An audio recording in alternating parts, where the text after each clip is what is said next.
It was Dad's birthday. He was blowing out the candles, making a wish, when Mom leaned in and whispered something in his ear.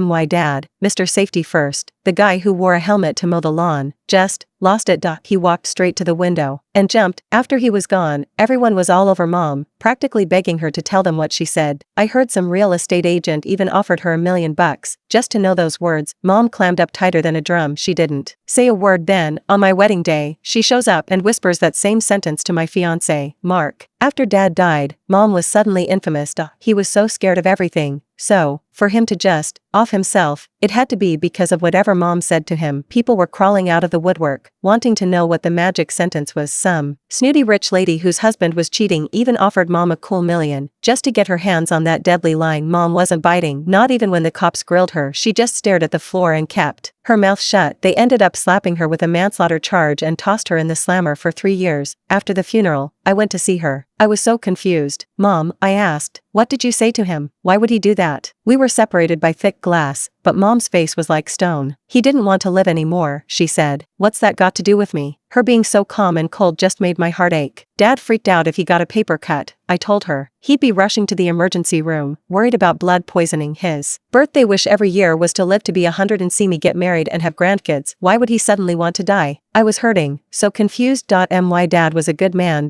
He loved Mom. They were always happy together. Why would she say something to push him over the edge? What were those words? Mom just stared at me, that look in her eyes. Don't ask, she said finally. Knowing too much won't do you any good. And that was it. She cut the visit short. I left the prison and went back to the house that used to be full of laughter. Now it just had a black and white photo of Dad on the mantelpiece. It felt like someone was stabbing me in the chest. I went to their bedroom, desperate for some kind of clue. Their clothes were neatly folded in the closet, side by side. Mom always said Dad looked good in white, so that's all he ever bought. She loved gold, so he got her a whole drawer full of jewelry. Mom wasn't in the best health, so his nightstand was piled with her medications. The more I looked, the less it made sense. This room screamed love and happiness. Dad was so good to us. Why did Mom want to blow it all up? I needed answers, but after that last conversation, Mom refused to see me again. Her coldness broke my heart. I packed up and moved in with my boyfriend, Mark.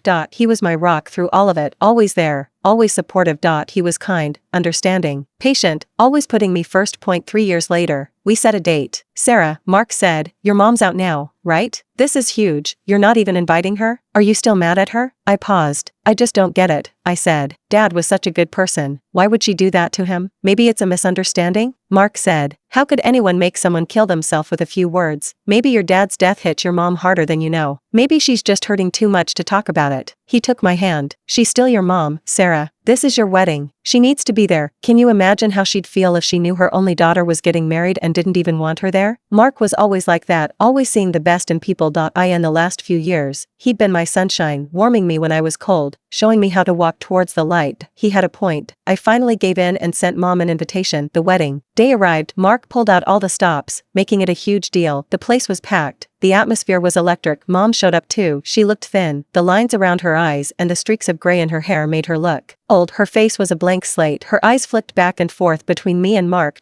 It had been a while since I'd seen her. There was a darkness in her eyes I couldn't place. The minister calls her up to the altar. Mark took her hands and looked right at her. I'm so glad you could make it, Mrs. Lee, Mark said. I promise, I'll always take care of Sarah. I'll spend the rest of my life loving her. The minister grinned and held the microphone out for my mom. And as the mother of the bride, do you have any words you'd like to share with the happy couple? Mom looked directly at me. No, she said. I just need to say one thing to my son-in-law. She walked up to Mark, whispered something in his ear. Mark's smile vanished. His eyes went wide with terror. He looked at me like he'd never seen me before. Then he turned and bolted for the hotel balcony. Mark, stop. I screamed. He didn't hear me. He just kept running, like something was chasing him. He climbed onto the railing, took a deep breath, and jumped. Bang! The sound of his body hitting the ground echoed through the wedding hall. Screams erupted from downstairs. It all happened so fast. 1 minute Mark was standing there, full of life. The next, he was a broken mess in a pool of blood. He was gone. Mark was dead on our wedding day, killed by a few words from my mother. The guests stampeded down, gaping in horror at the scene. Mark's mom collapsed on the ground, clutching his body. I was numb.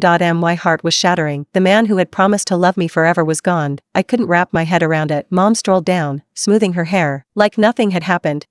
Mark's dad lost it. He grabbed her arm, screaming, what did you say to him? Why did he kill himself after you talked to him? Mark's friends and family were yelling too. You're a monster. how could you do this? We heard the stories about you killing your husband. We knew you were bad news, but Mark told us we were wrong. He said we needed to give you a chance. He said we had to be nice to you. He tried so hard to defend you, and you killed him. How could you do that? You should be locked up forever." Mom shrugged them off. "He chose to do it. What does that have to do with me?" Mark's mother broke down, grabbing Mom by the collar. "You murderer, give me back my son. He was such a good kid. He didn't deserve this. He loved your daughter. He would have done anything for her. He kept telling us to be nice to you, that he wanted to live here with Sarah and have a family. He was so happy. Why would he do this?" Mark's mother was sobbing. "I didn't stop her. I just looked at my mother, feeling a wave of disappointment." "Why?" I asked. "Was killing Dad not enough? Why did you kill Mark too? Dad had been a good father. We had a happy family, but my mother's words destroyed it all. Mark was my chance at a new life. Now, Mom had taken that away too.